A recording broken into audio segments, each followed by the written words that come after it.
Bhaktinagar police સ્ટેશનમાં ગઈકાલના રોજ એક ગુનો દાખલ કરવામાં આવેલો, જેમાં આ કામના આરોપી છે બાબુભાઈ રઘાભાઈ સવસેટા.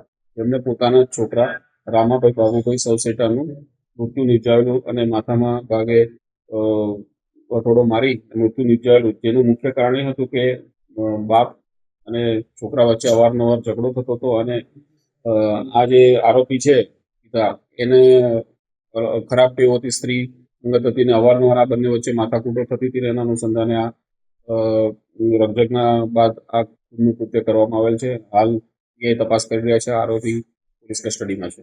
પ્રાથમિક તપાસમાં એમને પિતાજીની કુટેવ હતી ને એના બાબતે અવારનવાર ઝઘડા થતા હતા અને આ બાબતે એમની પત્ની સાથે પણ આ બાબતે ઝઘડા થતા હતા અને જેના કારણે આ કૃત્ય કરવામાં આવેલ છે. બનાવ બન્યો ત્યારે આ બંને એકલા હતા. એમની પત્ની છે, આરોપીની પત્ની, એ એના છોકરીના ઘરે ગયેલી.